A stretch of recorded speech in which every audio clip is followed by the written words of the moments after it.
ketika awal hijau ini kalau saya tarik ke atas gitu ya, mungkin yang bergerak itu belum ada gitu.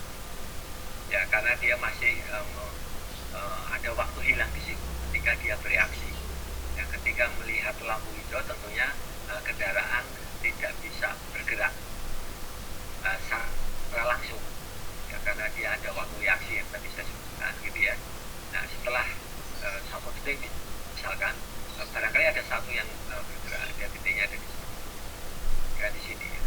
Kemudian yang detik berikutnya dia bertambah lagi begini dan seterusnya ya. Nah ini kalau nanti kita hubungkan ya, ini bisa kita hubungkan ya, nanti kira-kira bentuknya begini. Nah, pada detik keberapa gitu ya, misalkan di sini dia sudah mencapai maksimumnya ya. Nah maksimum ini yang kita sebut dengan arus ya, atau saturation flow yang ini ya, ini arus. Demikian juga ketika kuning ya, ini kuning. Pengendara ketika menjalankan kendaraan kemudian melihat lampu kuning itu kadang-kadang ragu-ragu dia akan melanjutkan atau tidak ya. Oleh karena itu dari sini dia sudah mulai menurun ya, menurun sampai beginilah kira-kira ya. Nah ini misalnya begini. Nah ini kadang-kadang ada yang kita sebut di ujungnya ini adalah orange atau merah semua ya. Di sini udah merah jika ya. Nah ini adalah merah. Nah ini pemahamannya berkaitan dengan kurva yang tadi ya. Jadi ini adalah S atau arus yang arus maksimum yang melewati garis D atau garis stop pada saat lampu hijau. Nah ini sering didekati dengan bentuknya kotak semacam ini ya, atau segi panjang gitu ya, kira-kira seperti ini. Nah seperti ini luas yang ini gitu ya, jadi sama dengan luas yang di sini, sehingga ini juga yang ini gitu ya, sama dengan yang ini. Nah kalau lampu hijau efektif tentunya adalah yang bentuknya kotak dari sini sampai sini, itu kita sebut dengan hijau efektif ya. Ya jadi ini pemahaman dari arus itu. Dan arus itu sendiri itu tergantung dari arus jenuh dasar atau S0. S0 ini sangat tergantung dari lebar pendekatnya ya, lebar pendekat, kemudian ditentukan oleh ukuran kotak. Ini ditentukan oleh ukuran kotak karena bahwa perilaku pengemudi gitu ya di kota besar itu berbeda dengan di kota menengah atau kecil ya. Kemudian juga teknologi kendaraannya juga berbeda ya. Oleh karena itu maka itu akan mempengaruhi nilai arus. Kemudian dipengaruhi juga hambatan samping ya. Semakin besar hambatan samping itu kan merupakan penghalang bagi kendaraan yang akan melewati garis stop ya. Oleh karena itu hambatan samping berpengaruh terhadap arus. Demikian juga kelandaian ya. Persimpangan atau pendekat itu saja gitu ya, ketika akan masuk ke persimpangan tentunya akan berbeda dengan jalannya kalau datang. Jadi kelandaian semakin tinggi mendaki gitu ya, maka arus jenuhnya semakin tinggi ya. Nanti akan berbanding terbalik dengan ketika menurun. Ini adalah faktor koreksi parkir ya. Ini untuk jenis yang protected yang FRT ya. Ini adalah faktor koreksi parkir, ini berlaku untuk semua. Jadi parkir di pendekat itu akan mempengaruhi juga arus luaran kendaraan yang masuk ke persimpangan ya, karena ini adalah merupakan hambatan juga parkir. Kemudian untuk yang protected itu ada faktor koreksi belok kanan dan faktor koreksi belok kiri ya. Kendaraan yang belok kanan ya tentunya akan kecepatannya akan lebih pelan dibandingkan kendaraan yang berjalan yang lurus. Nah kendaraan yang lebih pelan ini tentunya akan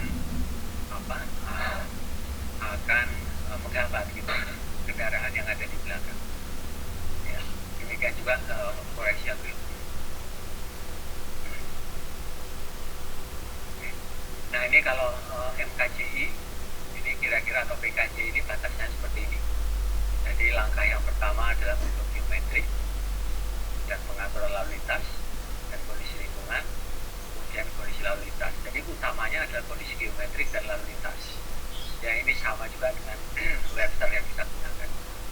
Kemudian penentuan fase sinyal seperti apa. Kemudian perhitungan waktu pengosongan dan waktu hilang.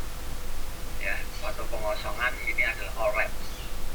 Ya, kemudian di sini ada tipe pendekat, lebar pendekat efektif, arus jumlah dasar, faktor penyesuaian, gitu ya, dan seterusnya. Nah, kemudian menghitung kapasitas dan ujungnya adalah menghitung kinerja. Ya, kinerja di sini ada tundangan, ada panjang antrian dan sebagainya.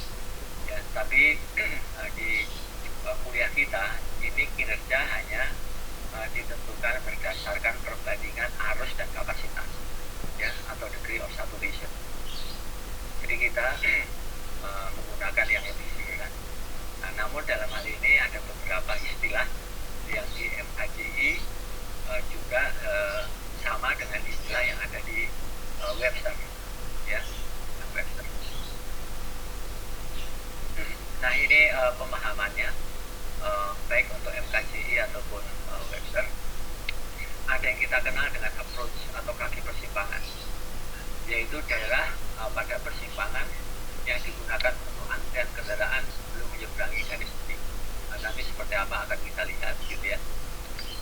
Kemudian kalau approach width, ini lebar approach atau lebar kaki persimpangan. Kemudian entry width, ini adalah atau key entry, yaitu lebar bagian jalan pada approach yang digunakan untuk memasuki persimpangan, diukur pada garis titik. Jadi ini berbeda ya antara WA nanti dengan lebar masuk atau W entry. Ya, kalau lebar masuk itu yang diukur adalah berapa panjang garis hentinya atau stop line. Ya. Kemudian ada lebar keluar. Ini adalah lebar bagian jalan pada approach yang digunakan kendaraan untuk keluar dari persimpangan. Lalu di sini ada WLTOR with left turn or left. Ya, jadi lebar pendekat yang digunakan kendaraan untuk belok kiri pada saat lampu merah. Ini mohon ini juga dipahami. Nah, gambarannya adalah seperti ini. Ya, jadi di sini ada WA, gitu ya. WA ini adalah lebar pendekat dari tepi perkerasan ke tepian median. Kemudian ini ada yang satu lajur yang digunakan katakan untuk belok kiri langsung, maka namanya adalah WLTOR. Ya. Kalau ini WLTOR, maka W entry-nya itu adalah hanya yang ini, dari sini sampai sini. Kalau nggak ada belok kiri langsung, maka W entry-nya dari tepi perkerasan sampai ke tepi median. Ya, tapi karena ini ada WLTOR-nya untuk belok kiri langsung, maka W entry-nya itu adalah dari marka, gitu ya, dari marka ujung dari WLTOR sampai ke tepian median. Barangkali mungkin yang lebih jelas adalah yang ini, gitu ya. Ya, jadi ini adalah WA, ini ada islandnya, ada pulaunya. Jadi WA ini adalah dari tepi perkerasan sampai ke tepi median. Ya. Kemudian ini ada pulau, ini ada WLTOR belok kiri langsung. Ya. Kemudian W masuk itu adalah dari tepi median sampai ke tepi pulau, ini masuk. Kalau W keluar adalah yang ini. Jadi lebar untuk keluar itu adalah tentunya untuk keluar dari tengah persimpangan. W masuk adalah lebar yang digunakan untuk masuk ke persimpangan. Ya. W approach ini adalah lebar mendekat, artinya adalah ketika mendekati ke persimpangan. Ya, dan ini ada syarat-syaratnya, tapi saya pikir mungkin nggak perhatikan ini di MKJI. Jadi di sini ada persyaratan bagaimana kalau WLTOR bisa 1 meter, bagaimana kalau kurang dari 2 meter, dan seterusnya. Tapi ini yang perlu dipahami aja, apa yang dimaksud dengan lebar mendekat, apa yang dimaksud dengan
konflik kritis.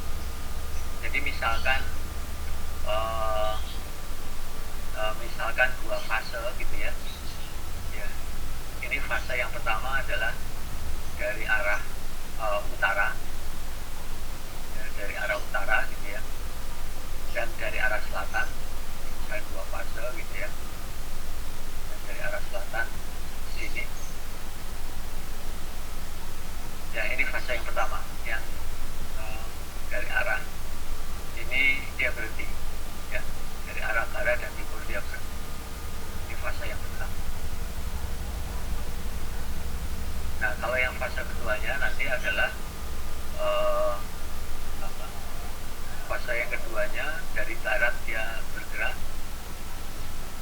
ya. Kemudian dari arah timur juga bergerak. Sedangkan dari arah utara berhenti, dari arah selatan juga dia berhenti. Ya, kira-kira seperti ini. Nah, kalau kita perhatikan untuk fase yang pertama, utara dan selatan dia bergerak. Ya, kegunaan dari all red. Jadi all red kan selama ini kan kita ketahui sudah given gitu ya, nilainya bisa 1 detik, bisa 2 detik atau 3 detik. Nah, cara menghitungnya berdasarkan titik konflik kritis seperti ini. Jadi contohnya adalah setelah utara dan selatan bergerak, ya, selanjutnya adalah barat dan timur yang bergerak. Nah, ada kemungkinan bahwa masih ada kendaraan, katakan dari arah barat, ya, itu yang dia nyelonong lewat gitu. Ya, ketika dia hijau, ketika yang dari arah barat mulai bergerak, masih ada kendaraan yang dari arah selatan yang bergerak, dan juga dari arah utara. Ya, jadi titik konflik kritisnya itu adalah ketika ini sudah mulai bergerak, ya, sudah mulai bergerak, yang ini tuh masih bergerak, yang dia lolos ke arah sana. Ada kemungkinan titik konfliknya adalah ini ya, ini yang pertama. Kemudian yang kedua, dia akan ketemu dengan di sini. Nah, gini ya. Ya, kalau seperti ini, maka yang lebih kritis itu adalah yang titik yang kedua di sini. Ya, karena apa? Ini ketika mulai hijau dari arah barat, ya, dia akan lolos di sini. Ya, ini kan jaraknya jauh. Sedangkan yang ini, dia jaraknya dia lebih dekat, gitu kan ya. Jadi kalau yang ini dia lolos begini, gitu ya, maka sebetulnya kalau kita lihat yang kritis, karena ini jaraknya, yang kritis adalah yang nomor 1 yang ini, ya, dibandingkan dengan yang ini, ya, karena ini jaraknya dekat, ya. Kemudian yang ini masih meninggalkan tengah persimpangan, ya. Jadi ini contohnya gitu ya. Ya, yang ini sudah mulai maju, yang passing gitu ya. Yang ini dia masih ada kendaraan yang lolos ke sana. Yang akan kritis kan dengan yang ini dibandingkan dengan yang dari arah utara. Ya. Nah, demikian juga nanti di sini juga bisa kita cari. Ya, kalau ini dia bergerak gitu ya, dengan dari arah utara dan dari arah selatan, yang masih dia ketika akhir hijau masih bergerak masuk, ya, sedangkan yang ini sudah di awal hijau, jadi sudah bergerak, ya. Makanya ini kita sebut dengan LAV, ya, saya dari garis stop sampai titik konflik ini adalah panjang atau jarak ketika maju, ya, advancing gitu ya. Sedangkan dari titik ini sampai garis stop ini adalah yang dievakuasi, evakuating, gitu ya. Ya, nah ini yang harus diukur untuk menentukan all right-nya. Ya, jadi prinsipnya adalah all right itu kita hitung berdasarkan titik konflik kritis. Ya, jadi kalau utara selatan akhir hijau, gitu ya. Kemudian barat timur sudah mulai bergerak. Ya, dia akan mengalami kalau masih ada yang kendaraan di air hijau masih melewati persimpangan gitu ya, dari arah utara selatan, dia akan ada konflik dengan yang dari arah barat dan timur ya, seperti yang ini gitu ya. Ini sudah air hijau gitu ya, atau kuning gitu ya, kemudian ada kendaraan yang masih lewat, sedangkan ini sudah mulai maju ya, maka ini akan kita sebut dengan titik konflik kritis ya. Nah, ini kita hitung dengan rumus seperti ini. Jadi all red sama dengan LEV. LEV ini adalah kendaraan yang masih lolos di air hijau atau kuning gitu ya, ditambah dengan gamma EV ya. Gamma EV ini itu adalah panjang kendaraan. Ini adalah panjang kendaraan dan ini adalah panjang kendaraan dan panjang kendaraan. MKCI itu mengasumsikan rata-rata panjang kendaraan adalah 5 meter. Jadi artinya 5 meter itu diukurnya dari sini. Nah, ini. Jadi ini panjangnya 5 meter lah. Jadi artinya biar tidak terjadi konflik titik ini, maka kendaraannya sudah lewat gitu kan. Berapa panjangnya? Panjangnya ada 5 meter. Ya, ini panjangnya 5 meter. Jadi di sini adalah LEV ditambah dengan gamma EV yang panjangnya adalah 5 meter gitu ya, 5 meter. Dibagi dengan VAV, ini adalah kecepatan kendaraan yang dari arah selatan ini. Kalau ini titik kompleksitas. Ya, kecepatan kendaraan di MKJI itu dianggap asumsinya adalah 10 meter per second. 10 meter per second. Ya, 10 meter per second. Jadi ini diukur gitu ya. Ini kira-kira di tengah lajur ini gitu ya. Kalau ini satu lajur dari tengah-tengah, yang ini juga dari tengah-tengah. Katakan ini 3 meter, ini 3 meter, berarti dari sini ya dikepotong 1,5 meter. Jadi ini adalah 1,5. Kalau yang ini 3 meter berarti 4,5 ditambah dengan ini kira-kira lengkungnya berapa. Ini perkiraan aja. Ya, artinya memang diukur di lapangan. Ya, ngitungnya dari garis stop.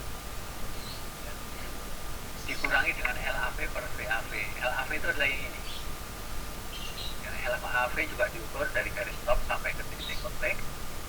VAV ini dianggap sama dengan VIV yang kecepatannya adalah 10 meter per second ya, atau 36 km per jam ya. Jadi ini adalah untuk menghitung all red, karena prinsipnya adalah bahwa kendaraan yang di air kuning atau di air hijau gitu ya, masih ada yang lolos supaya tidak terjadi konflik dari fase yang lain ketika kendaraan dari fase yang lain itu sudah mulai bergerak ya. Atau dalam hal ini dengan kata lain untuk memasukkan tengah persimpangan ya, jadi dia harus lolos dulu biar tidak terjadi tabrakan ya, maka dicari dengan rumus seperti ini.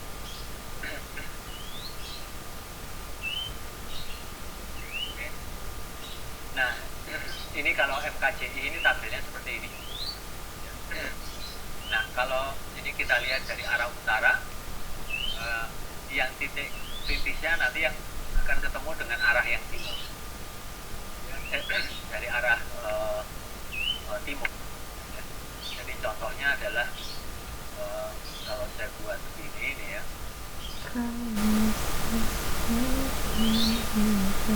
ya ini yang dari arah timur, ini dari arah utara ya. Kenapa utara dengan timur? Karena kan yang dari arah utara ini air hijau gitu kan, atau air kuning lah ya. Ini kan ada kendaraan yang masih lolos ke sini ya, masih lolos menuju ke arah selatan. Dia kritisnya kan akan konflik yang dengan dari arah timur. Nah, seperti ini ya, tidak dengan yang dari arah barat. Kalau dari arah barat ini kan kalau kita lihat jaraknya ini kan panjang dia, tapi ini kan jaraknya dekat ya. Kalau yang dengan yang ini ya, ini kan jaraknya pendek. Nah, sini ya, ini kan jaraknya pendek, jadi kemungkinan lolosnya itu lebih besar. Ya, kalau yang dengan ini jaraknya panjang gitu ya. Yang jaraknya panjang gitu ya, yang ini dekat, maka akan ini menjadi titik konflik kritis.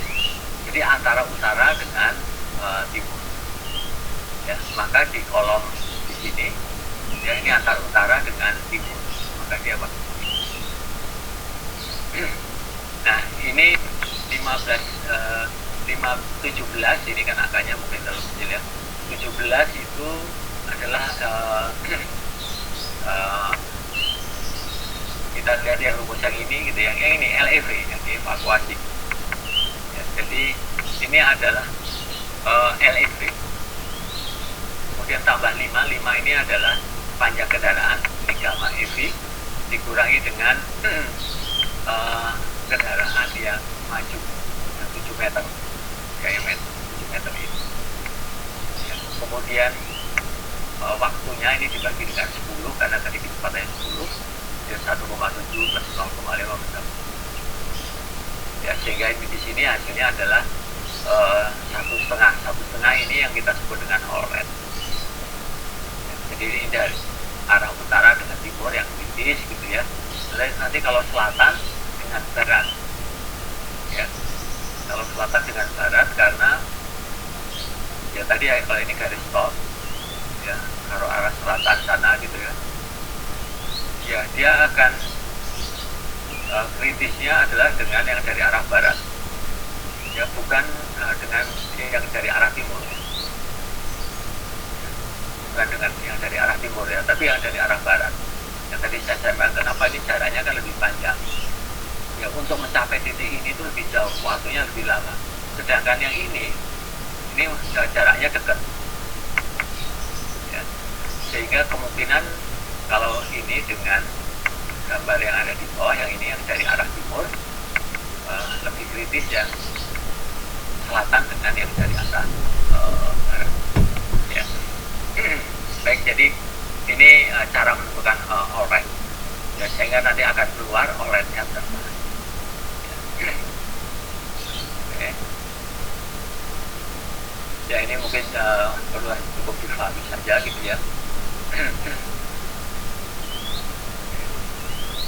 Biasanya kalau untuk ujian oretnya sudah ditentukan ya, tapi setidaknya saudara tahu bagaimana cara mencarinya. Nah ini harus jenuh yang tadi rumusnya gitu ya. Nah untuk tipe protected mencari S0, yang mencari S0 ini ya kita gunakan kurva. Ya, jadi di sini ditentukan oleh lebar efektif dan di sini ada nilai arus jenuhnya. Ya ini juga sebetulnya bisa merupakan sebuah persamaan ya. Persamaan hubungan antara arus jenuh dengan lebar efektif yang dinyatakan seperti ini. Ya, jadi kalau lebar entry-nya gitu ya, itu 6 meter berarti 600 kali 6, berarti 3.600 itu adalah arus jenuh dasar. Ya, tapi kalau untuk jenis yang opus maka digunakan kurva semacam ini. Ya, kurva semacam ini. Ini nanti ada yang dengan dan tanpa lajur belok kanan. Ya, tanpa lajur belok kanan yang terpisah ya. Tapi ini kan MKCI ya. Biasanya di ujian dan kita nggak pakai ini ya. Jadi pakai kurva inilah. Di sini tergantung dari masing-masing kurva, masing-masing gambar ini ada lebarnya. Ya, kalau ini lebar 3 meter untuk W entry-nya ya, 3 meter, 5 meter, 7 meter dan seterusnya. Ya ini adalah key rate, yang ini adalah key rate fokus. Sehingga tinggal ya nanti kita tarik sini, tarik datar ya ketemu S0.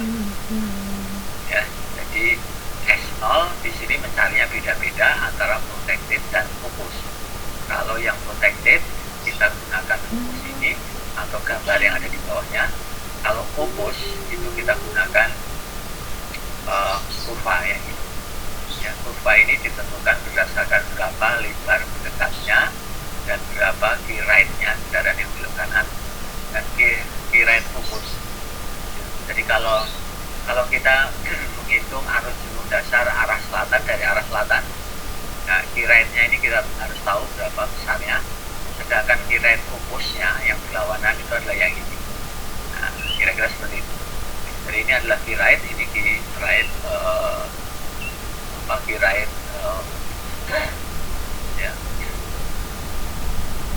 Tapi sekali lagi yang tadi saya sampaikan bahwa ini adalah untuk metode MKG atau PKG. Kemudian ini faktor ukuran kota, yang tinggal kita lihat dari dari berapa sih besarnya jumlah penduduk gitu ya. Kemudian kita akan mendapatkan nilai RCS. RCS. Ini hambatan samping, ya kita lihat dari sini. Ini lingkungan jalannya daerah komersial, pemukiman atau akses terbatas. Ya, kalau komersial ya bisnis gitulah ya. Dibagi nanti menjadi 3, hambatan sampingnya tinggi, sedangkan rendah. Ya, hambatan samping itu bisa disurvei gitu ya, seperti yang di luar jalan, atau tentunya diperkirakan secara visual. Nah, ini ada di Kopasal Telawan Terlindung. Ini ada rasio kendaraan tidak bermotor. Yang rasio kendaraan tidak bermotor itu adalah berapa jumlah katakan kendaraan tidak bermotor dibandingkan dengan total kendaraan. Ya, jadi berapa banyaknya becak dibandingkan dengan total kendaraan, ini ada rasionya. Ya. Ya, ini mungkin saya jelaskan secara cepat karena ya tentunya ini tidak ditanyakan di ujian lah, tapi supaya tahu aja carinya pakai tabel ini. Kemudian untuk kelandaian seperti ini. Ya, ini kalau tanjakan, ya tanjakannya berapa persen gitu ya. Kalau turunan berapa persen. Di sini ada faktor kelandaiannya. Ya, ada faktor kelandaian. Ya, jadi kalau 0 ini misalkan 1 gitu kan ya. Ini kan kelandaiannya 0 ya. Kita tarik vertikal, kita tarik horizontal. Ya, maka ini ada faktor koreksi. Kalau menurun, faktor koreksinya lebih besar. Tentunya harus dimulai nanti lebih besar. Gitu. Tapi kalau dia menanjak, dia tanjak mendaki 1%, maka nilainya 0,9 ya, faktor koreksi. Ini faktor penyusian parkir, bisa pakai rumus, bisa pakai kurva. Ya, ini jarak dari garis henti ke kendaraan parkir. Jadi yang dimaksud akan seperti ini. Ini ada garis stopnya gitu ya. Nah, kemudian di sini ada kendaraan yang parkir. Atau tempat parkir gitu ya, ini ada kendaraan yang parkir. Nah, ini diukur dari garis stop sampai sini. Ya, ini nanti akan kita dapatkan berapa faktor koreksi parkir. Ini faktor koreksi belok kanan. Ya, untuk tipe pendekat B gitu ya. Ini rasio belok kanan, kemudian di sini faktor koreksi. Ya, demikian juga untuk yang belok kiri ya, yang ini rasio belok kiri. Ini faktor koreksi untuk faktor koreksi untuk belok kiri LT ya. Kalau ini FRT, faktor koreksi untuk yang belok kanan. Nah, berarti apa? Setelah kita melihat dari kurva tadi, kita dapatkan nilai arus. Dan setelah itu kita menghitung flow rasio. Ya, ini cara yang berikutnya adalah sama dengan yang minggu lalu saya sampaikan tahapannya. Ya, yang membedakan MKCI dengan yang saya sampaikan kemarin. Kalau yang kemarin Webster itu lebih sederhana, ya lebih sederhana. Dan kalau ujian biasanya S-nya sudah diketahui atau dihitung dengan rumus yang sederhana. Misalkan dianggap arus jenuh sama dengan 600 kali W. Ya, misalkan 600 kali W. Jadi 600 kali W ini kalau misalnya di dalam ujian ini bukan S0 gitu ya, karena ditulis di situ. Ya, jadi dianggap arus jenuh sama dengan 600 kali W. Yang padahal kalau di MKJ kan ini kan S0. Ya, artinya apa? Biar Anda nggak mencari nilai S ini sepanjang inilah. Gitu. Ya, nah ini rumusnya sama. Nanti kita lihat soalnya lagi. Ini waktu hijaunya kita hitung pakai rumus ini sama ya. Kemudian ini kapasitasnya dan derajatnya. Ya, jadi kita di ujian ngitungnya hanya sampai ke derajat jam. Ya, kita tidak menghitung panjang antrian, kita tidak menghitung tundaan dan lain sebagainya. Nah, ini kalau di MKJI itu ada from sinyal 1 sampai 5. Sinyal 1 itu hanya menunjukkan kondisi geometri, berapa lebar, kemudian lebar geometriknya lah ya. Jadi ini adalah geometriknya, lebarnya berapa, WNW berapa, WXY berapa, dan seterusnya. Nah ini lalu lintasnya. Jadi ada pendekatnya, ini adalah north utara ya, kemudian selatan south gitu ya, kemudian east timur, dan west itu barat ya. Ini adalah untuk data arus lalu lintas. Nah di sini EMP-nya dia berbeda-beda gitu. Ya untuk yang terlindung dan terlawan ya, yang berbeda adalah di sepeda motor. Oke, ini cara menghitungnya di kasih seperti ini. Baik, sekarang kita coba mengerjakan soal dengan cara yang lebih sederhana gitu ya. Ya, saya sebut tadi kita tidak menggunakan MKCI, tapi kita pakai modifikasi dari metode Webster lah. Nah ini biasanya diketahuinya seperti inilah. Jadi pendekat sebuah simpang 4 mempunyai lebar efektif masing-masing 8 meter. Data arus lalu lintas diperlihatkan seperti tabel yang seperti ini. Misalkan pendekat utara gitu ya, berapa sih belok kirinya? Ini sudah dalam SMP per jam ya, atau PCU, passenger car unit per hour ya. Ini yang lurus, kemudian ini yang belok kanan ya, kemudian selatan, barat, dan timur. Nah ini datanya seperti ini ya, datanya seperti ini. Lalu yang berikutnya, arus jenuh dihitung menggunakan persamaan S sama dengan 575 dikalikan lebar efektif. Lebar efektif ini sama dengan lebar entry lah, lebar masuk gitu ya. Nah kalau seperti ini, maka ini kan lebih sederhana. Kalau tadi kan S sama dengan S0 kali faktor koreksi yang panjang itu ya. Nah kalau di sini kita menghitungnya lebih sederhana ya, lebih sederhana, dan itu biasanya yang kita pakai di ujian.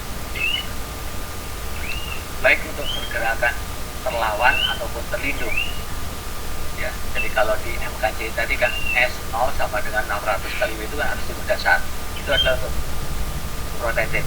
Sedangkan untuk yang jenis opus kita akan pakai grafik yang banyak tadi ya gitu kan. Nah kalau di soal ujian biasanya berlaku ini baik untuk yang terlawan atau yang terlindung ya.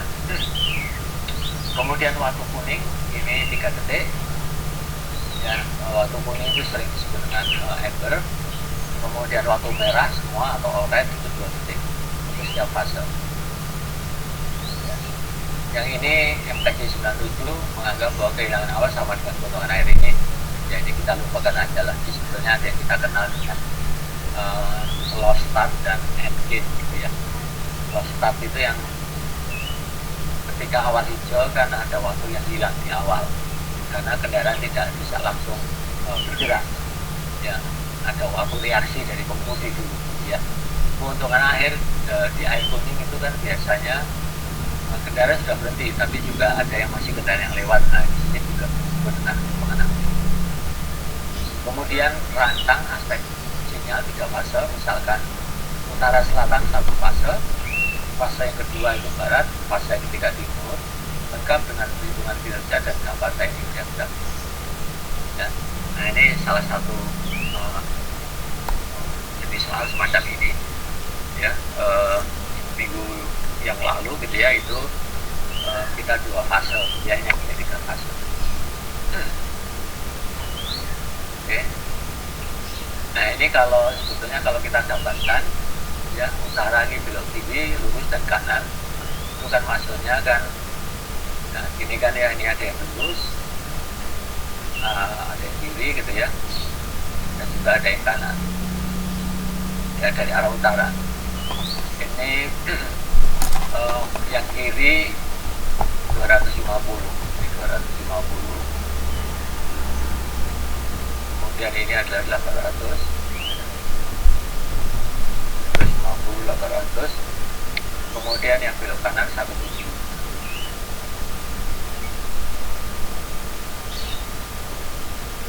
Kalau 2 fase nanti, maka ini tinggal kita jumlah lalu lintasnya. 1 Tapi kalau belok kiri langsung, maka yang ini tidak kita hitung.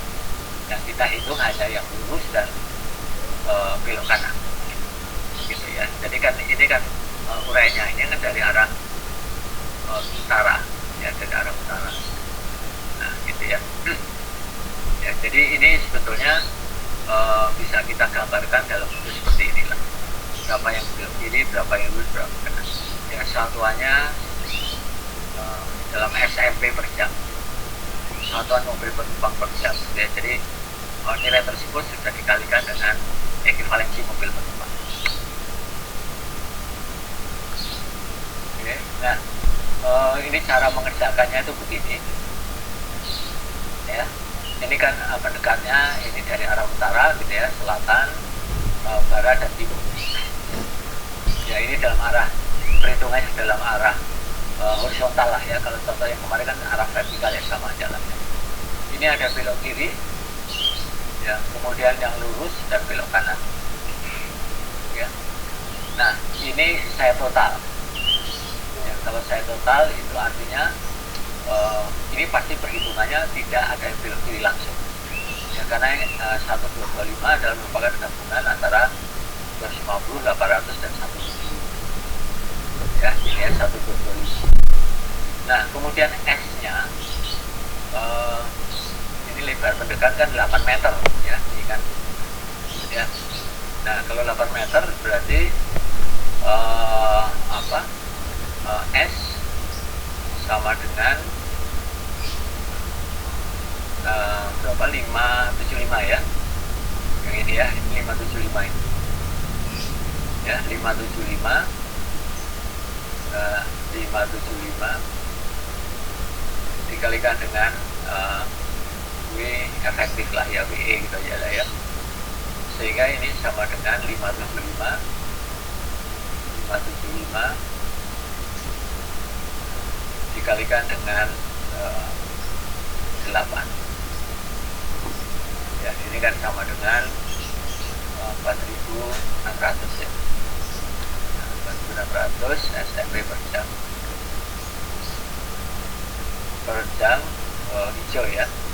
Per jam hijau. Ya, ini S-nya. Jadi S yang ini itu kita hitung. Ini kebetulan semua lebar pendekatnya, baik utara, selatan, timur, barat itu sama 8 meter ya, sehingga semua nilai arus itu adalah sama. Lalu yang berikutnya kita menghitung ini adalah I dibagi S.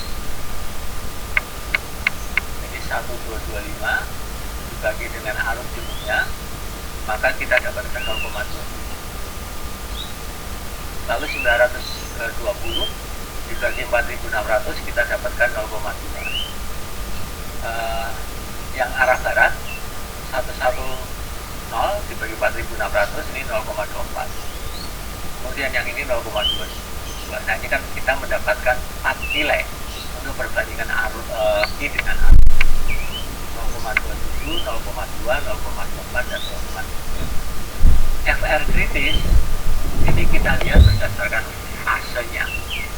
Ya, tadi kan 3 fase, utara dan selatan. Fase pertama, fase yang kedua barat, fase yang ketiga adalah timur.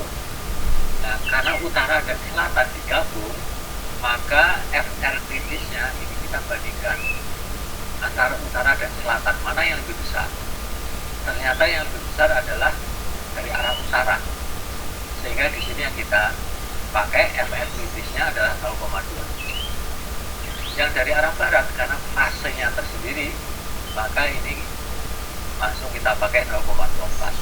Yang dari arah timur 0,22.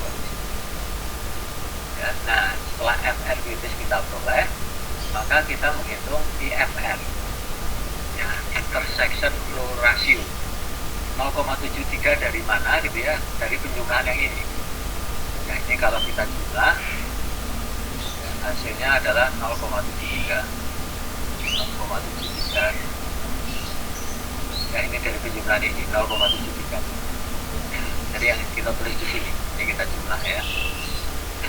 Kemudian phase ratio itu adalah 0,27 per bagi 0,73 ya, 0,3.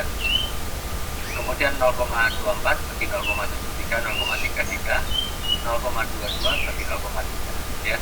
Nah ini harus diperhatikan di dalam pembulatan gitu ya.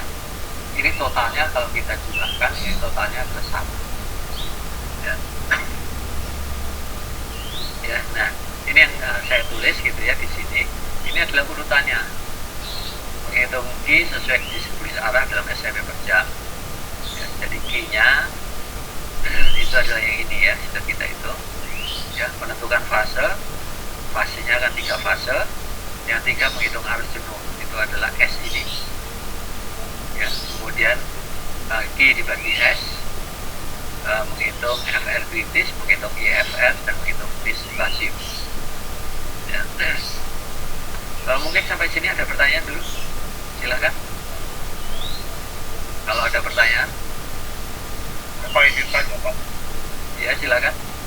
Kalau buat nentuin semua merah Pak, itu kan selain pakai rumus yang tadi, itu bisa pakai metode ngitung intergreen ya Pak ya? Atau kayak gimana Pak?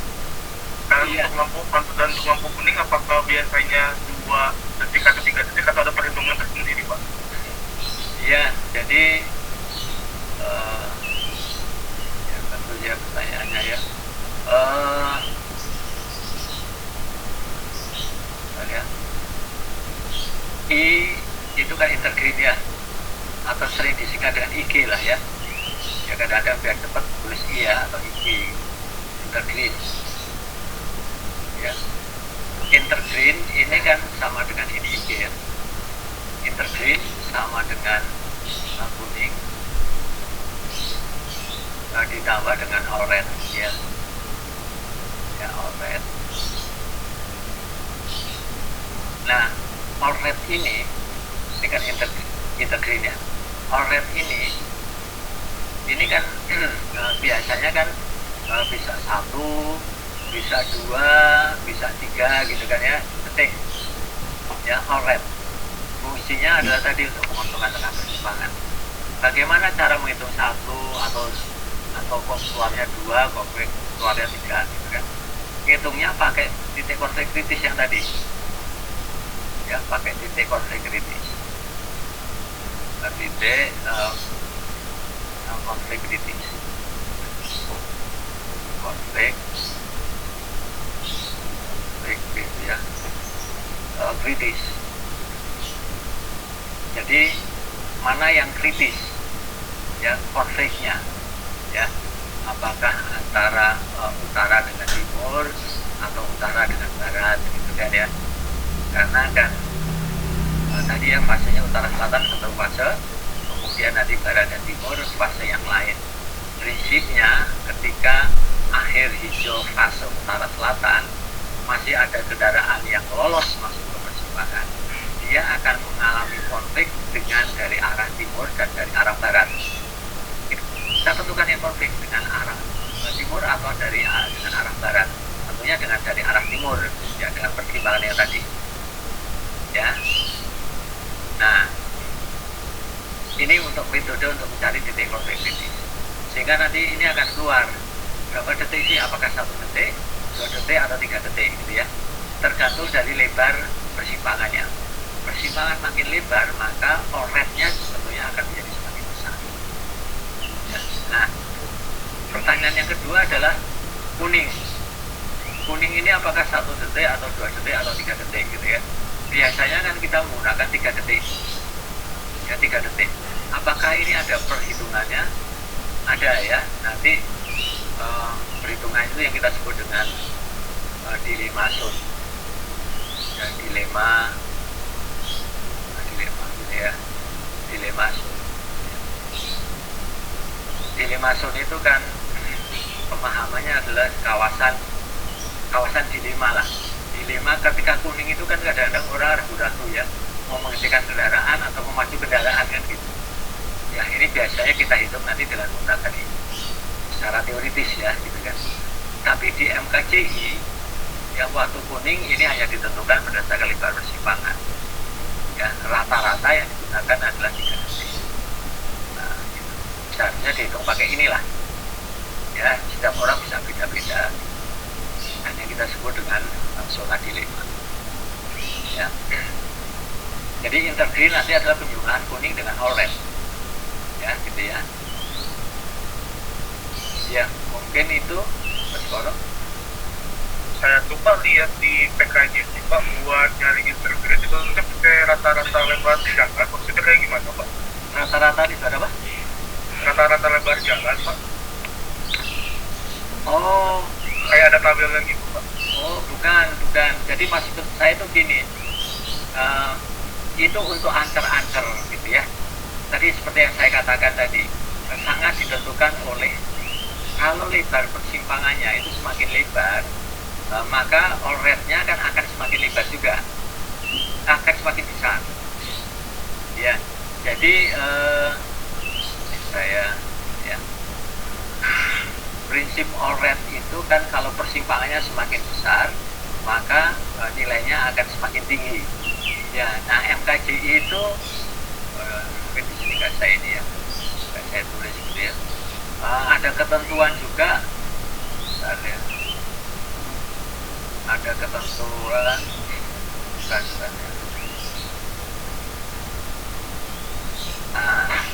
Nah, ketentuan yang mirip seperti ini kan untuk waktu siklus, ya antara 40 sampai 80. Nah, kalau all red itu juga sangat ditentukan oleh lebarnya, ya.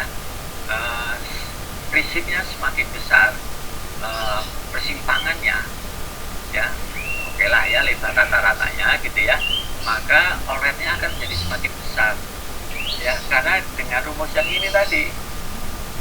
Ya di MKJ kan sebenarnya pakai rumus selalu sama ada tabel yang menentukan berapa gitu ya kira-kira besarannya. Ya jadi all red. Nah yang ini kan kalau ini persimpangannya misalkan ini menjadi semakin besar, ya seperti inilah, misalnya semakin besar ya. Ini kita lebarin lah, dan seperti ini. Ya. Nah ini kan jaraknya nanti menjadi semakin panjang kan, dan garis stopnya dia mundur. Misalkan ya garis stopnya itu menjadi mundur ada di sinilah, nah, ada di sinilah. Berarti kan jarak ini kan menjadi semakin panjang. Gitu. Oleh karena itu maka OLED-nya menjadi semakin besar. Karena tujuan dari OLED itu kan sebetulnya kan semua dari pendekat itu merah semua, ya. Sehingga tentunya kalau semuanya besar supaya dia lolos memerlukan waktu merah semua yang lebih besar, ya. Merah semua yang lebih besar dikarenakan dengan lebarnya, ya, itu menjadi semakin besar juga, nah, gitu kira-kira seperti itu.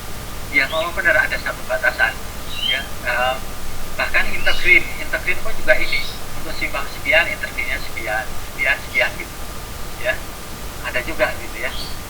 Sebenarnya bisa saya tunjukkan gitu ya, tapi saya harus buka ini buka MKJ-nya atau PKJ-nya, ya. Memang betul gitu ya. Itu hanya untuk ancar-ancar, ya, untuk ancar-ancar intergreen itu besarnya berapa gitu ya, untuk simpang lebar berapa gitu, ya gitu ya Mas Koro ya. Di ujian apa nggak usah nyari intergrade EP nanti? Enggak, ya itu kan lebih lama, intergreen hanya diketahui lah, ya makanya saya bilang ini contoh soal yang saya berikan itu kan untuk kisi-kisi itu untuk mempermudah, ya. OLED-nya yang bahasa dihitung kuning pakai dilmasul ya enggak gitu kan, ya. Jadi pelajari aja ini yang saya berikan, ini enggak ditanyakan gitu. Cara mendapatkannya enggak ditanyakan, itu kan untuk menghitung OLED, ini kan kaji ya. Yang enggak gitu biasanya sudah diketahui lah, kuning berapa detik, OLED berapa detik, atau biasanya juga diketahui interviewnya berapa detik, ya.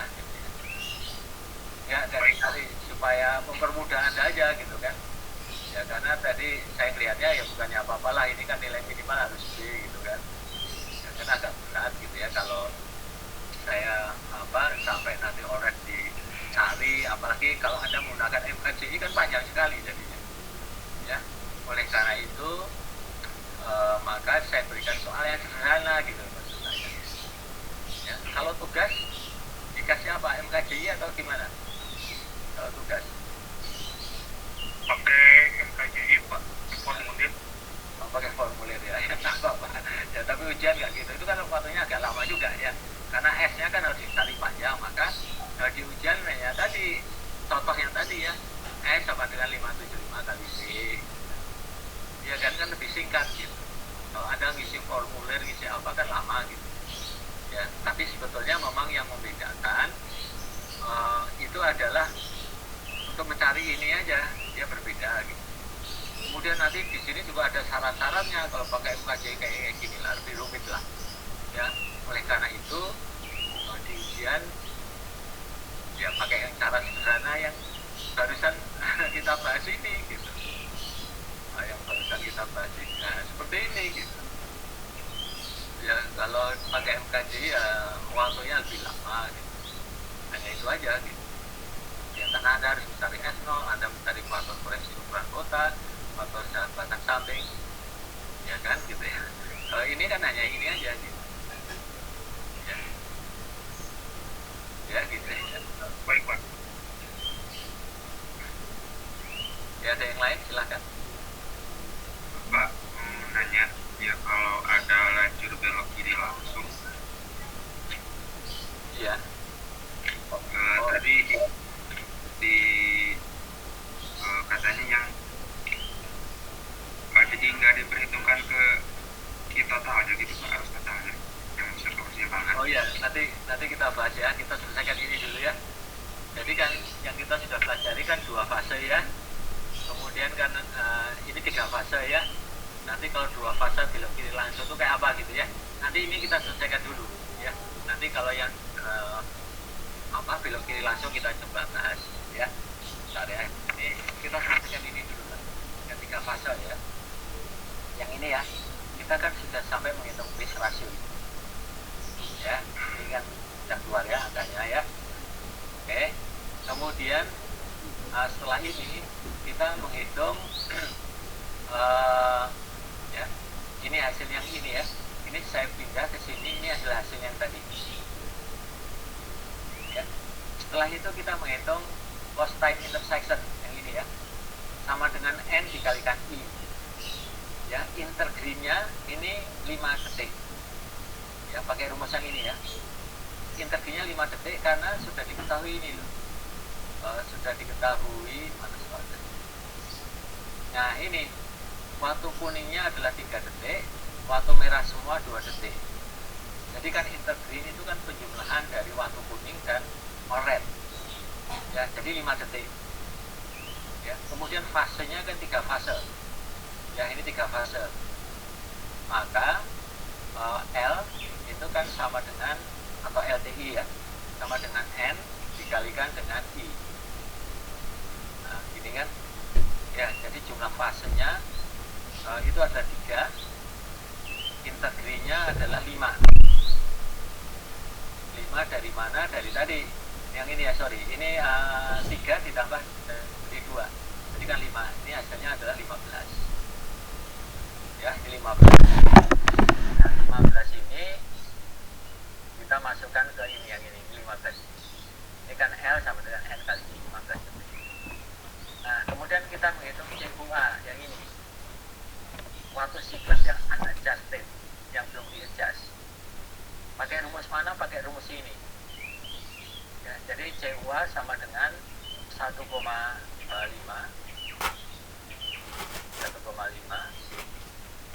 ya, dikalikan dengan L, lost time intersection 15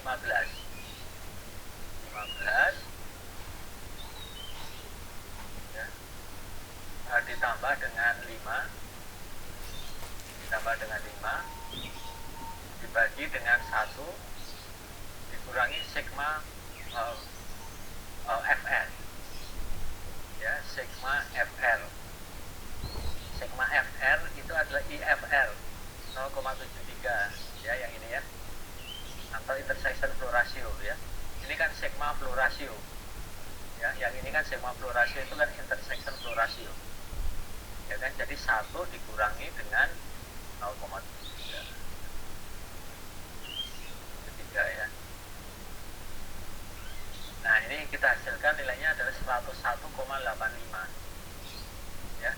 Ini waktu siklus yang unadjusted ini dibiarkan saja, jangan dibulatkan. Mengapa? Karena masih unadjusted. Nanti akan berbeda dengan yang CA ini. Ini adalah waktu siklus yang adjusted. Jadi sebetulnya 102 ini dari mana? Dari pembulatan. Ya, nanti waktu hijaunya kan biasanya kan angkanya bulat, nggak pakai koma-koma. Ya, ya. Jadi ini kita hitung ya setelah CUA ini katakan hasilnya 101,85 gitu kan. Ini ya 101,85 dan seperti itu ya. Jangan dibulatkan ya namanya. Setelah itu kita cari waktu hijaunya yang ini. Pakai rumus mana? Pakai rumus yang ini nih. YI min sigma Y kurung CUA min L. YI min sigma Y itu kan Fish ratio yang ini ya. Ya, jadi yang dari arah utara selatan ya, yang ini ya, ini sama dengan 0,7 ya. YI dibagi sigma Y itu ini yang Fish ratio ini 0,7 gitu ya, dikalikan CUA min L. CU nya 101,85, L nya 15 ya. Jadi yang ini ya, nah ini saya beri tanda begini lah. Nah ini kan jadi 0,37 dikalikan dengan 101,85 dikurangi 15 ya, ini hasilnya 32,14 ya. Yang dari arah barat berarti apa? 0,33 dikalikan dalam kurung 101,85 kurangi 15 ya. Kemudian yang dari arah timur 0,3 dikalikan dalam kurung 101,85 kurangi 15 ya, ini hasilnya 2,06 ya. Nah dari sini kemudian ini kan masih dalam pecahan kan nggak mungkin hijau pakai koma-koma lah ya. Ini dibulatkan jadi 32, 29 dan 26 ya.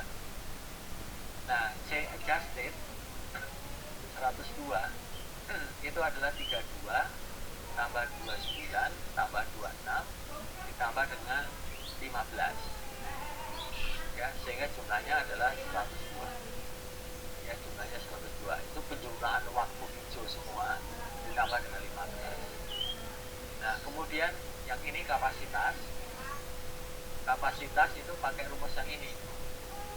Kapasitas sama dengan arus jenuh kali G per C ya. Ini kan G nya kan sudah diketahui 52 ya, arus jenuhnya juga sudah diketahui 4600. Jadi ini adalah 4600, S nya kalikan G nya adalah 32 dibagi dengan waktu siklus ya, waktu siklusnya adalah 102, hasilnya 1443 ya, dan seterusnya. Kemudian DS ini adalah I nya adalah yang ini gitu ya, I dibagi dengan dengan waktu siklus. Ini dibagi dengan kapasitas. Jadi Q dibagi dengan kapasitas, Q-nya adalah 1225 dibagi dengan 1443, hasilnya 0,1 dan seterusnya. Ya, nah ini 3 fase. Ya, cara ngitungnya kita pakai sampai sini aja lah. Ya, kalau di MKJI kan ada panjang antrian, tundaan, dan lain sebagainya. Ya, kita sampai sini. Nah, kemudian gambar timing diagramnya. Ya, ini saya tulis di sini fase 1. Fase 1 itu kan utara selatan. Kemudian ini fase 2 itu barat ya. Lalu fase 3 itu adalah timur ya. Fase 1 utara selatan ketika dia hijau ya, kita tulis di sini hijaunya, kita lihat dari sini hijaunya kan 32 ya, 32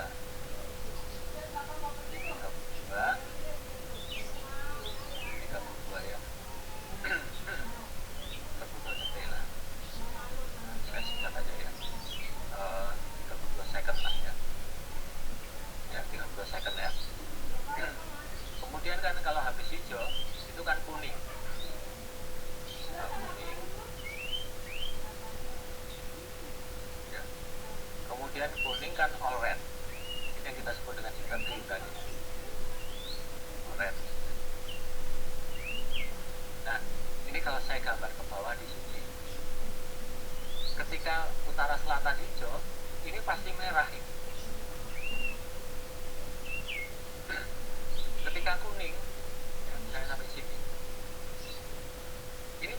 merah. Ketika all red, kalau saya balik ke bawah, ini merah semua ini. Jadi ketika fase pertama hijau, kuning, dan all red, fase yang keduanya dari arah barat ini merah semua. Ya, kalau kuningnya ini adalah tadi 3, kuningnya adalah 3, kemudian oranye 2, maka di fase yang kedua ini merah selama berapa detik ya, tinggal kita jumlah untuk lihat di atas ini ya. Ini kan 32 ditambah 3 tambah 2, berarti merahnya ini adalah dia 37. Nah, 32 ditambah 5 37. Karena di sini kan ada oranye juga selama 2 detik. Ya, setelah merah di fase 2 37 dia baru hijau.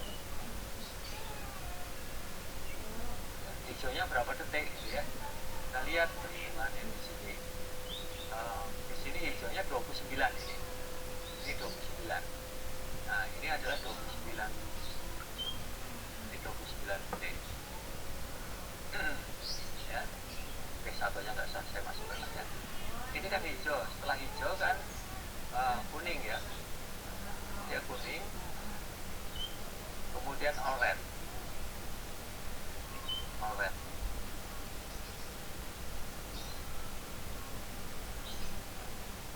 Nah, yang fase 3 yang dari arah timur, ketika ini fase 1 hijau, fase 2 merah, yang dari arah timur ini juga merah ini.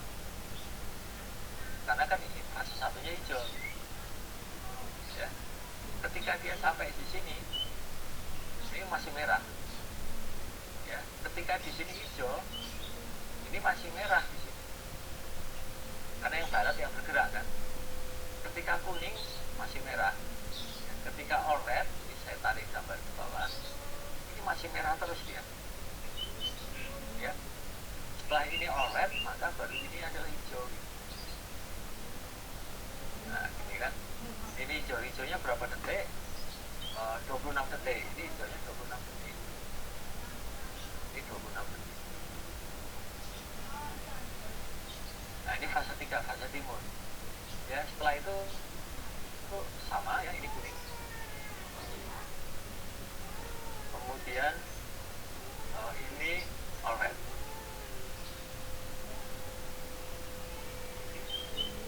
Ini oranye. Masuk di sini.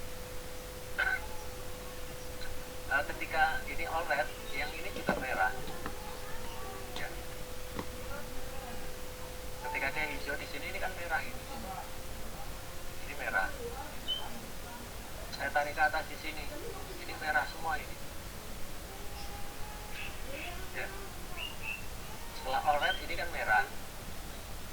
Ya, ini tetap merah ini yang dari arah barat. Ini mulai hijau di sini. Nah, gitu kan ya.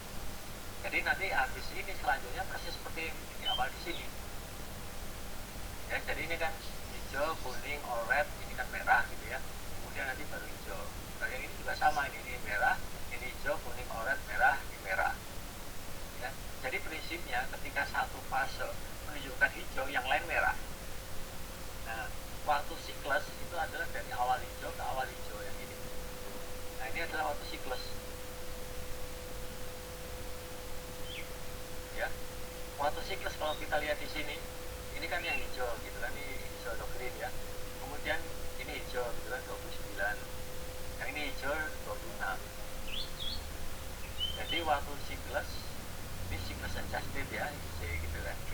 Ini ada jumlah hijau I1, hijau 2, hijau 3 ditambah dengan lost time intersection, yaitu 15 gitu kan. Ini ke kuning oranye ini kan 5 detik, ini kuning oranye 5 detik, ini kuning oranye 5 detik. Ya, jadi waktu siklus itu sebetulnya adalah jumlah hijau, total hijau semua ditambah dengan lost time intersection.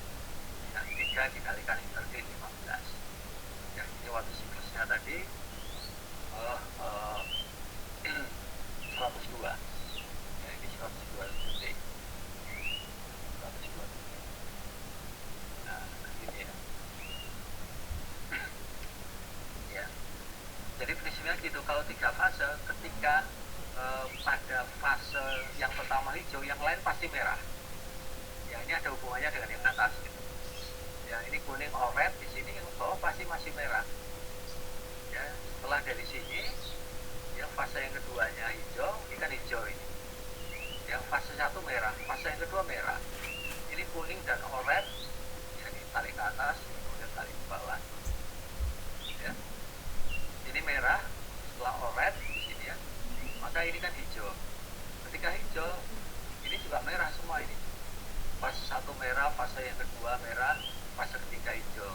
Kuning dan oranye di atasnya masih merah. Ya, setelah itu ini merah, ini merah. Ini balik lagi fase satu hijau.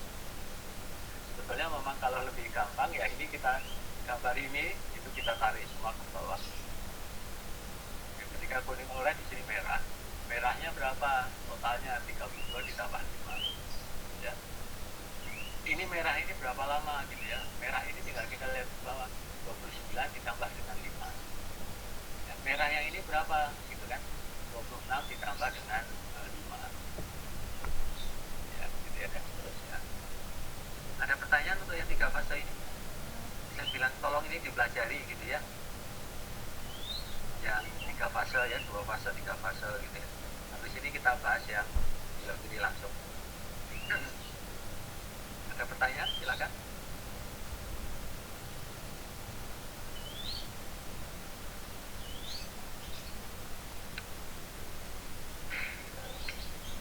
Oke, kita coba lanjutkan dulu. Tadi ada pertanyaan, bagaimana kalau belok kiri langsung ya? Saya gambar di sini ya. Saya gambar di sini.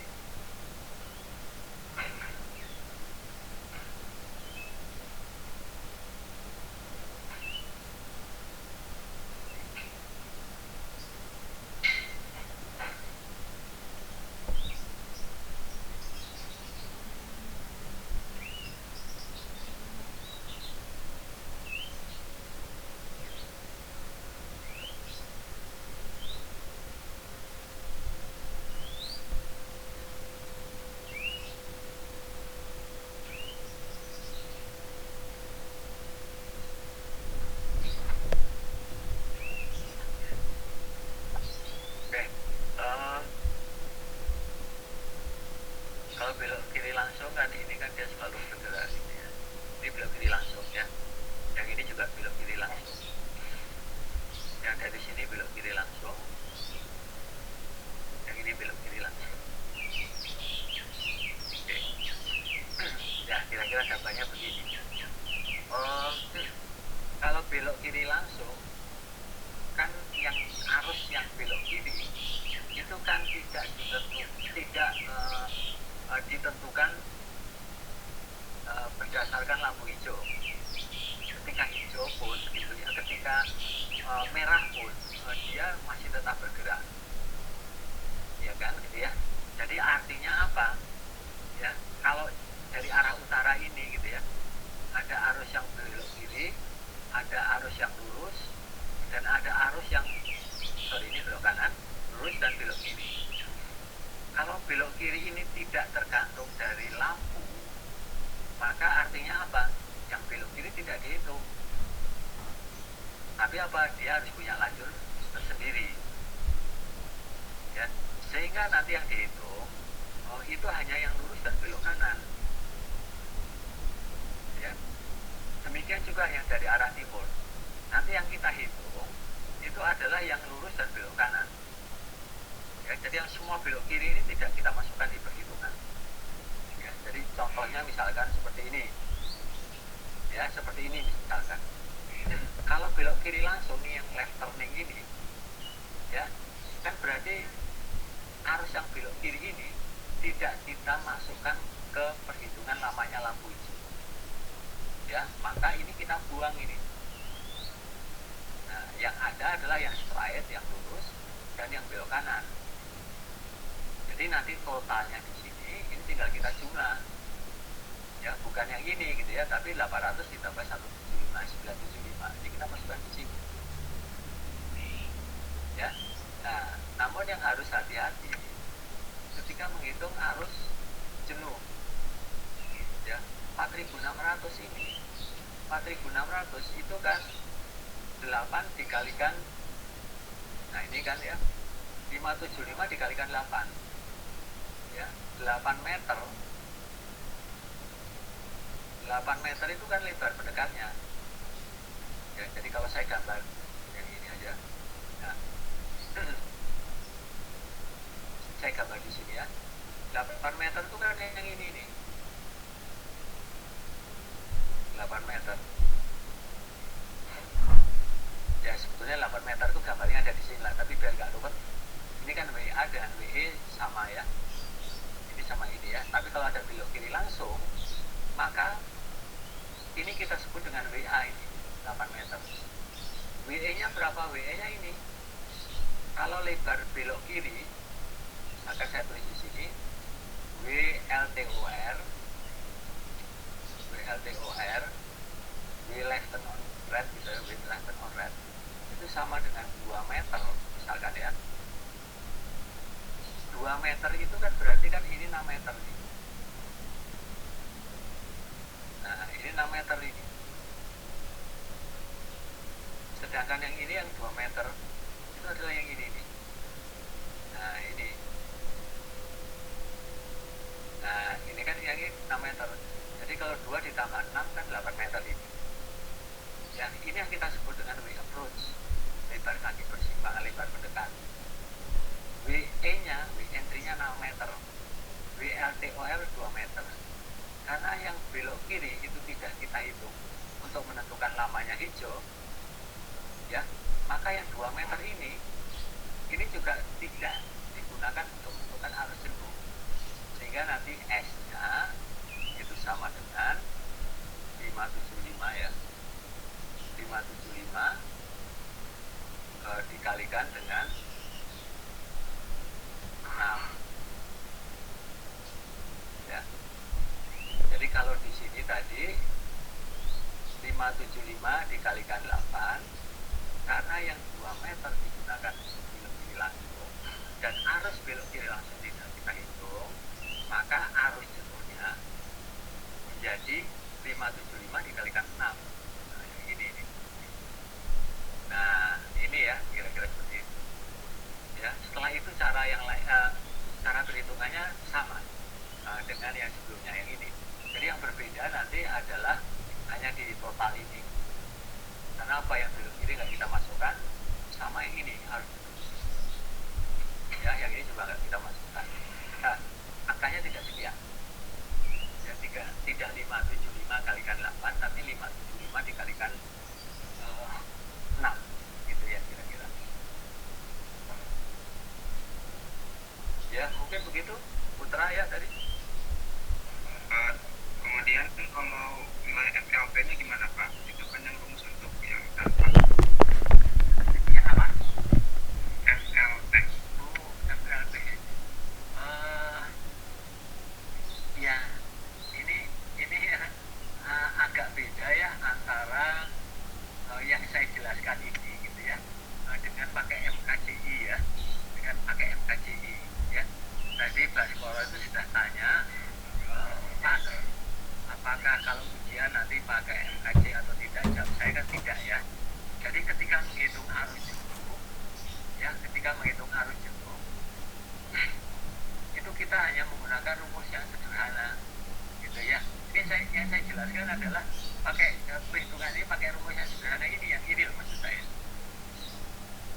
Ya, nah kalau di tugas Anda kan harus pakai MKCI. Ya, kalau pakai MKCI maka S-nya ngitungnya tidak pakai rumus, tidak pakai cara seperti ini. Ya, caranya ketika Anda menghitungnya pakai rumus yang ini, ya kan? Pakai rumus ini, gitu kan? Nah, tadi pertanyaannya kalau belok kiri yang langsung gimana, gitu ya?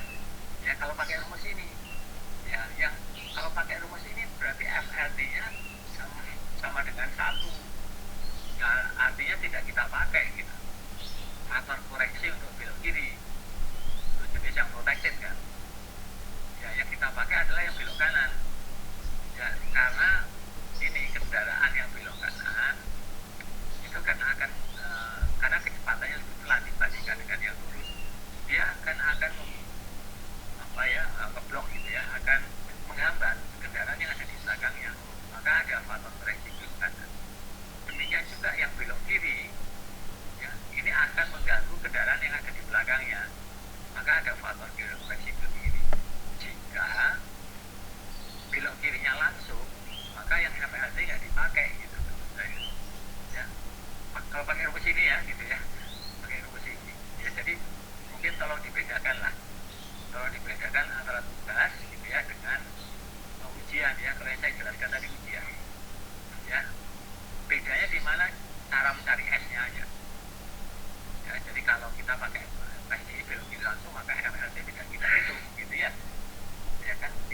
saya gitu ya, angkatan lama ini kan nilai minimal harus B gitu ya. Ya saya tahulah gitu ya kira-kira ya.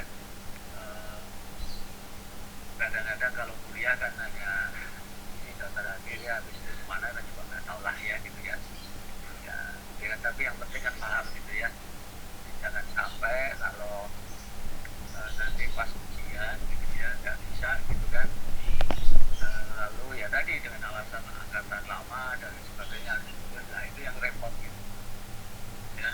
Padahal ketika ujian pun saya selalu gamblang mengatakan ini loh yang pasti keluar ya. Soal kapasitas juga ini loh pasti keluar kan, ya kan gitu. Bahkan kadang-kadang dipermudah ya, untuk lampu ya kita tidak pakai MKCI yang panjang ya. MKCI kan juga itu tundaan, banyak antrian gitu. Ya silakan kalau ada pertanyaan, Deswan, raise hand ini.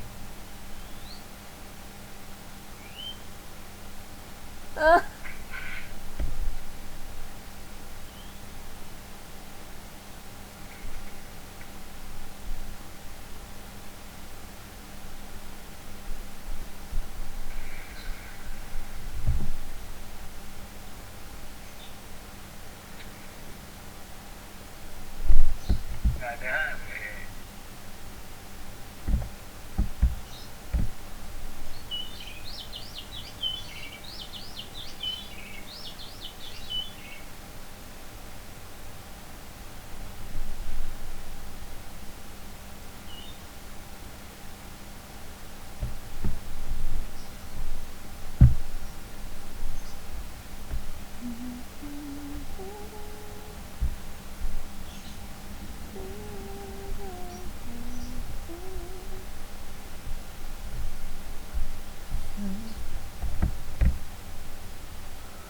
Oh ya, saya nggak akan berbeda Anda lah gitu ya. Kalau kadang-kadang ada nilai yang nggak saya keluarin itu karena juga cukup banyak yang bingung gitu loh ya gitu ya. Tapi tiba-tiba kan kalau lulus gitu kan, itu kan ya kan gitu ya. Kalau saya buka sekarang gitu kan gitu, ya. Ada berapa misalkan yang menanyakan, Pak, kenapa UTS saya nilainya sekian gitu kan. Dan setelah saya tunjukkan hasilnya ya, ya harusnya nggak lulus gitu kan. Nilainya jauh kan seperti itu. Ya, soalnya saya tadi yang menurut saya nggak, saya bukan apa ya, saya tidak suka menjatuhkan mahasiswa enggak gitu ya, tapi ya mahasiswa yang harus tahu gitu ya kan gitu ya, apalagi kalau online gini kan susah dia kontrolnya. Ya sebetulnya hanya absen saja atau isi gambar akhirnya atau tidak gitu. Ya kan saya tahulah ya, anak saya juga mahasiswa gitu ya. Nah, gitu. Jadi saya maklum gitu ya, tapi tadi gitu ya, kalau saya sudah maklum kemudian nanti nilainya jelek gitu ya, ya udah dikasih tahu ini loh yang bakal keluar kan ya.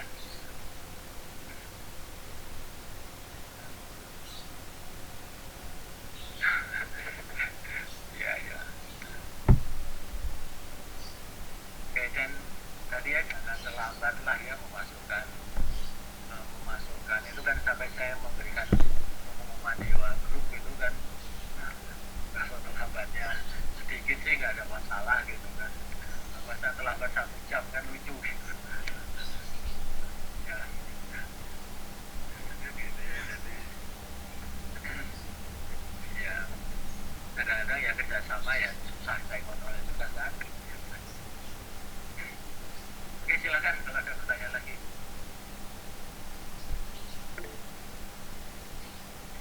Belum ada Pak. Ada. Jadi yang angkatan-angkatan lama resen semua ya. Ya, ya, oke. Baik, kalau belum ada ya kita lanjutkan aja hari